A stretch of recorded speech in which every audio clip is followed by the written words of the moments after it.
Ganito kalala yung ruta sa sinalihan kong karera, mapaps. Puro putik yung daanan kaya sobrang dumi ko pagkatapos. Good day, mapaps. Kakatapos ko nga lang pala tumakbo ng 5 km at magpapalit ako ngayon para sa 30 km na bike. Duwat lang nga pala itong sinalihan ko kaya kailangan natin tapusin ng 5 km na run, 30 km na bike at 3 km ulit na run. Pagkatapos ko magpalit ng sapatos ay pwede na tayong umalis. Munti ko pa makalimutan na bawal pala muna sumakay sa bike hanggang di pa nakakalabas ng gate. Sino, nakabike na tayo. Subukan natin umabol sa mga nauna na. Medyo masakit pa nga pala yung hita ko, mapaps. Bago kasi yung araw ng karera ay nag-ride kami para kumuha ng race kit at doon napagod yung hita ko. Ang layo kasi umabot siya ng 92 km balikan. Nagtaka nga din ako kung paano natapos yung 5 km na run sa loob ng 27 minutes. Madalas kasi 30 minutes pataas yung time ko dyan pero ngayon ay mas mabilis. Tamang habol ako dito, mapaps, hanggang sa may makita akong mga siklista. May nakikita na akong isa sa harap. Mga mabibilis to sa takbuhan kaya nauna din sila sa bike. Maya lang ay may nakita na naman akong tatlo. Susubukan natin makadikit at makauna para mahabol pa yung iba sa harap. Medyo bumagal nga lang ako dito. Ang galing kasi pumili ng daan itong nasa harap ko. Sa mga part kasi na pwede na akong makalusot ay dun din siya dumadaan kaya nahihirapan akong umovertake.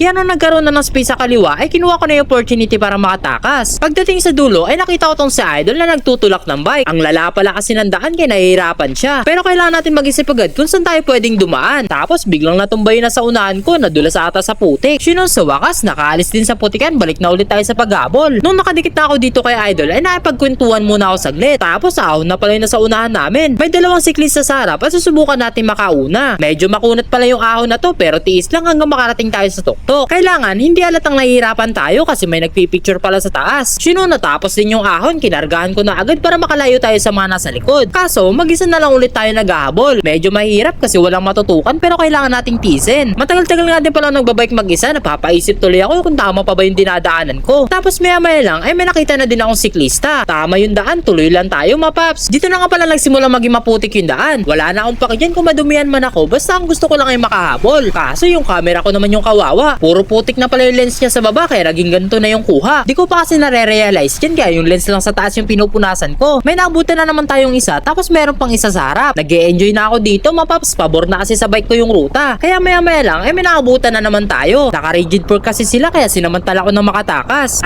Wait, napuno na ng putik yung camera ko. Sayang di ko mapakita sa inyo kung gano'ng kalala yung daan. May nahabol na naman nga pala tayong dalawa kaya kahit matarik yung ahon ay pinilit ko makalayo sa kanila. Pagdating sa part na to ay sementado na yung daan. May naabutan na naman tayo, mapaps. Maya lang ay nakita ko tong si Idol sa ahon. Sinubukan ko makauna kaso nakasunod pa rin siya sa likod. Medyo lumilinaw na ulit yung kuha ng camera ko dito kaso nilusong na naman ni Laymar sa baha. Diba malabo na ulit. Natanaw ko na yung iba sa harap kaya sinubukan ko makadikit. Ang hirap, ahon kasi yung daan. May nahabol na naman ulit ako kaso may mga nakatutok sa likod ko. Mapapagod lang ako nito kapag tinuloy-tuloy ko kaya sinubukan ko magbagal. Nauna si Idol kaya ako naman yung susunod. Kaso nagkaroon ng problema, biglang nag-cramps yung pako, mapaps.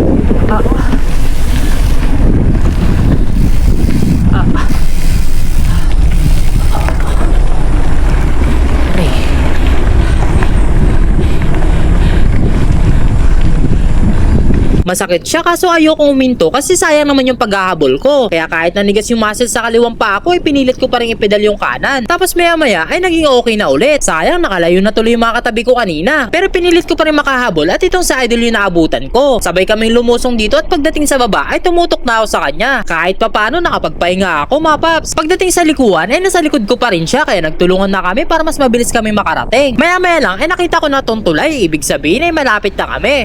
Dito na tayo, mapaps. Kailangan namin bumaba sa bike at itulak pabalik kung saan namin siya kinuha. Kaso biglang nagiba yung pakiramdam ko, parang nawalan ako ng lakas. Sa utak ko kaya ko pa kasi yung katawan ko nanginginig na. Isang pit bar lang kasi laman ng tiyan ko tapos nung alas 4 ko pa siya kinain. Kaya yun, di ko maintindihan nararamdaman ko dito. Hinang-hina ako at gutom na gutom. Tapos kailangan ko pa tumakbo ng 3 km papunta sa finish line. Di ko na talaga siya kaya kaya nilakad ko na lang. Buti na lang kamo, may pera sa beef shirt ko kaya bumili ako sa mga tindahan na nadaanan ko para magkaroon ulit ng energy. Kaso nga lang, naabutan din ako na ibang naunahan ko sa bike dahil nilakad ko na lang yung last 3 km.